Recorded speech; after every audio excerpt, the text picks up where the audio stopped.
Hello student, आप सभी का आज के इस क्लास में वेलकम है। मैं हूं पंकज कुमार पांडे और आप हैं class 10 English with Pankaj sir में। स्टूडेंट, पिछले क्लास में हमने ग्लिम्पसेस ऑफ इंडिया का पहला भाग हमने किया था। आज हम लोग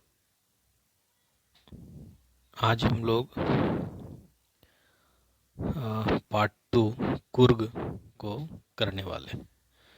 ठीक है, ग्लिम्पसेस ऑफ इंडिया, इंडिया की जो झलकियां हैं, एक तरह से कह सकते हैं तो भारत दर्शन, इसके कुछ बहुत ज़्यादा इम्पोर्टेंट और फेमस चीज़ों को हम लोग देख रहे हैं इस चैप्टर के माध्यम से, चैप्टर नंबर 5। ठीक है, तो आज हम लोग करने वाले हैं कुर्ग। कुर्ग क्या है? कुर्ग एक कॉफ़ी कंट्री है, famous for its rain forest and spices. Coorg क्या है? एक कॉफ़ी कंट्री है, यानी कि यहाँ पर कॉफ़ी बहुत ज़्यादा मात्रा में मिलता है, सबसे ज़्यादा। और ये जो है यहाँ का कुर्ग, यहाँ का जो रेन फॉरेस्ट और स्पाइसेस, यहाँ के जो मसाले हैं, और यहाँ का जो रेन फॉरेस्ट क्या होता है? एक ऐसा घना जंगल होता है ना, जहाँ पर साल भर बहुत ज़्यादा बारिश होती है, और यहाँ पर है ना पूरा जंगल जो है हरे भरे पेड़ पौधों से और अलग अलग विभिन्न प्रकार के जीव जंतुओं से भरा पूरा होता है। ठीक है, तो कुर्ग जो है एक, इसको कॉफ़ी कंट्री कहा जाता है, और यहाँ पर रेन फॉरेस्ट और स्पाइसेस हैं, और इसके लिए कुर्ग जो है बहुत ही फेमस है। ठीक है, तो इसी को हम लोग आज करने वाले हैं। ठीक है, हम लोग स्टार्ट करते हैं। क्या है? Midway between Mysore and the coastal town of Mangalore sits a piece of heaven that must have drifted from the kingdom of God.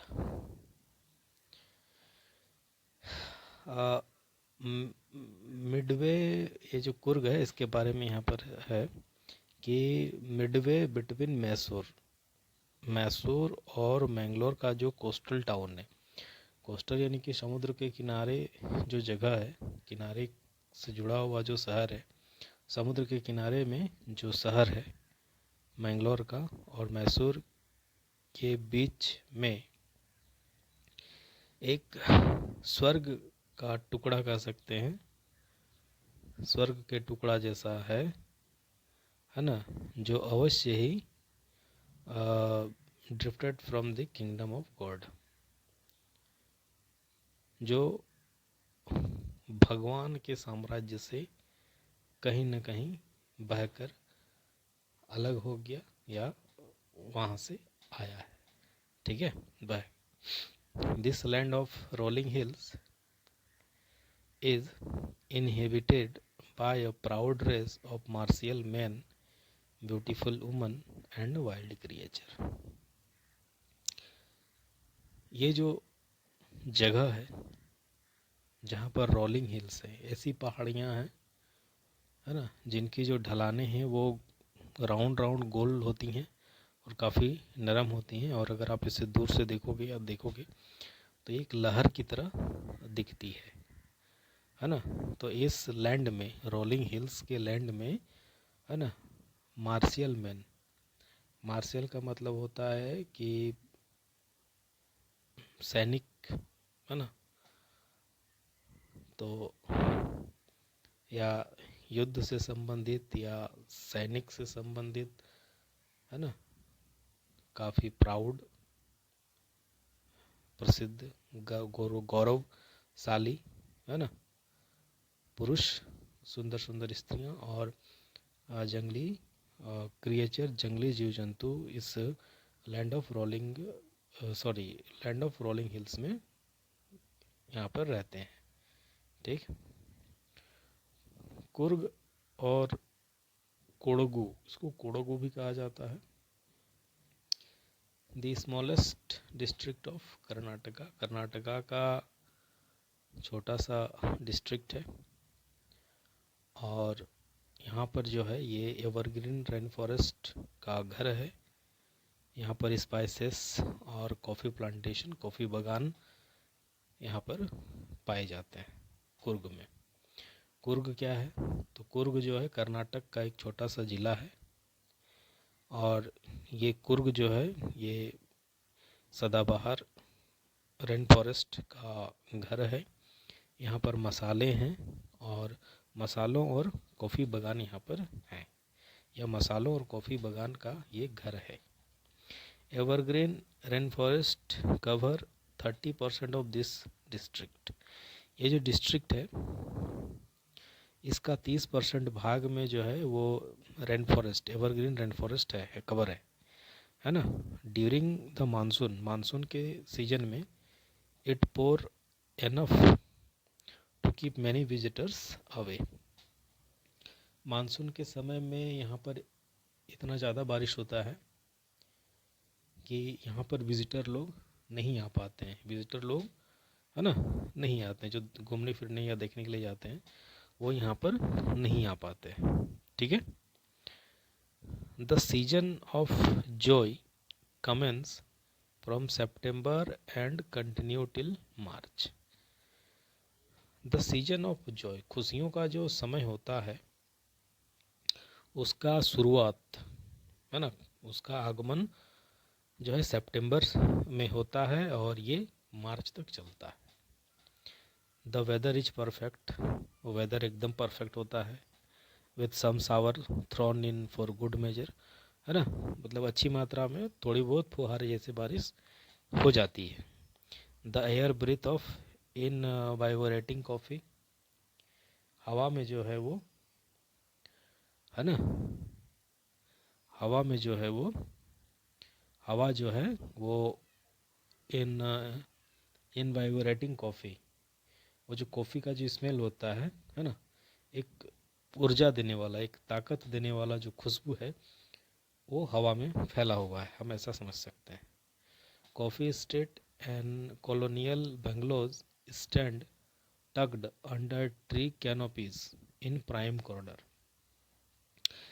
यहाँ पर प्राइम कॉर्नर मतलब हो गया कि बेस्ट भाग जो यहाँ का है वहाँ पर है ना कॉफ़ी का स्टेट, माने पूरा कॉफ़ी का स्टेट माने क्या, स्टेट पूरा एक प्रकार से ज़मीन का पूरा भाग जहाँ पर खाली कॉफ़ी लगा हुआ है। तो कॉफ़ी स्टेट और कॉलोनियल बंगलो है ना, बस्ती जैसा होता है ना, लोग रहते हैं जहाँ पर घर, तो वो जो है एकदम से ट्री कैनोपाई के नीचे हैं। ट्री कैनोपाई मतलब होता है क्या कि वो जो इतने घने जंगल होते हैं, घने जंगल में जो पेड़ों का जो सबसे ऊपरी भाग होता है उससे एक कवर बनता है छत की तरह, है ना, उसके नीचे ये सब होता है, तो वही कैनोपाई होता है उसी को। तो वहाँ पर यहाँ है ना, समझ में आ रहा है? चलिए बढ़िया। अब आगे देखते हैं हम लोग। The fiercely independent people of Kurg are possibly of Greek or Arabic descent.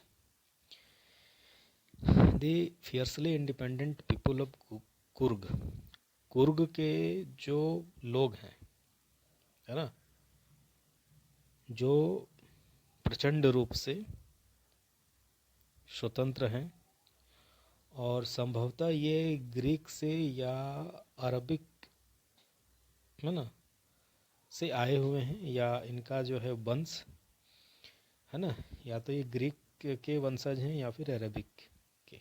ठीक।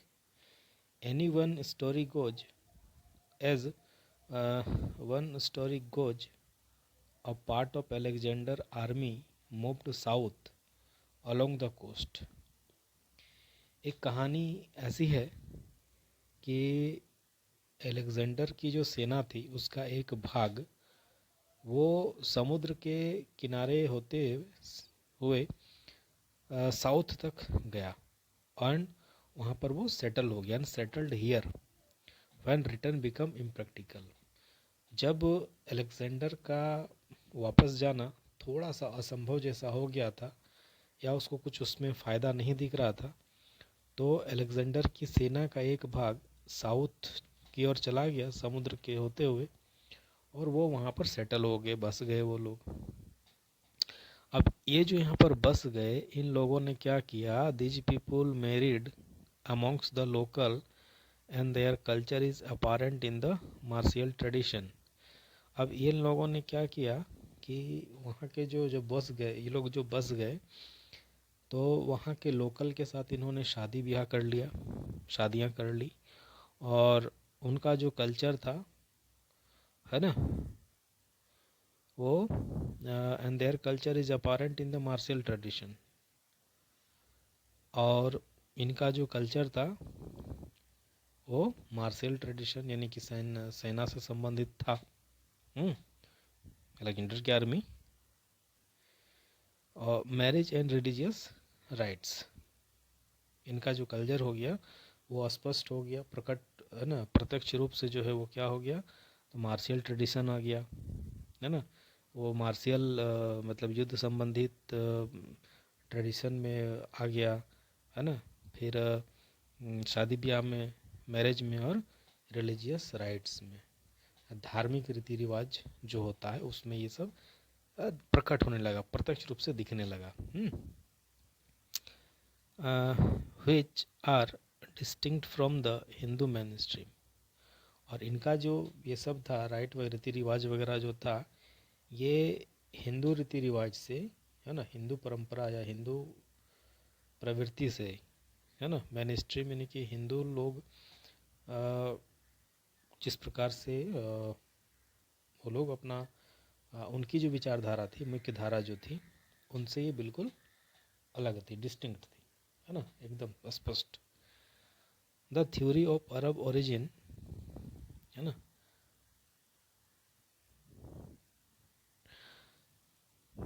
The theory of Arab origin draws support from the long black coat. The theory of Arab origin, Arab origin के बारे जितना भी जानकारी है वहाँ से हमें एक सपोर्ट मिलता है, एक हमें यह पता चला, क्या, है ना, क्या support, origin draws support from the long black coat, है ना, support long black coat with N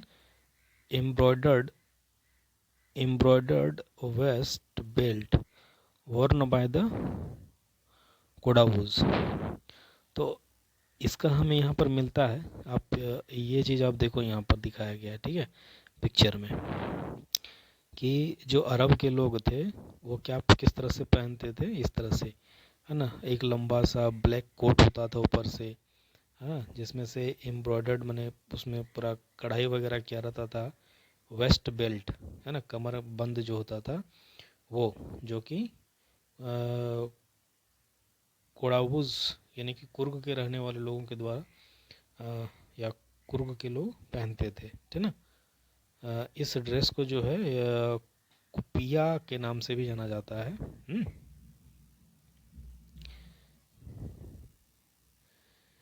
कुपिया के नाम से भी जाना जाता है, ठीक है।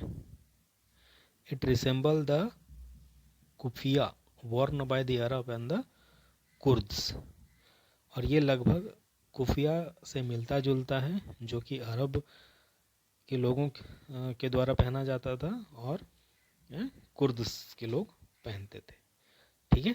तो यहाँ तक तो आपको समझ में आ गया होगा, कोई दिक्कत नहीं होनी चाहिए, ठीक है। तो आज के इस क्लास में हम लोग यहीं तक रखेंगे, नेक्स्ट क्लास में हम इसको पूरा करेंगे, ठीक है। आपको अगर ये वीडियो अच्छा लगा तो आप इसे लाइक कीजिए, कमेंट कीजिए, शेयर कीजिए, और चैनल को सब्सक्राइब करके बेल आइकन ज़रूर से दबा दें। यहाँ आपको क्लास 10 इंग्लिश का पूरा सिलेबस इजी और सिंपल तरीके से कराया जाएगा। वीडियो को पूरा देखने के लिए आप सभी का बहुत बहुत धन्यवाद। Thank you student.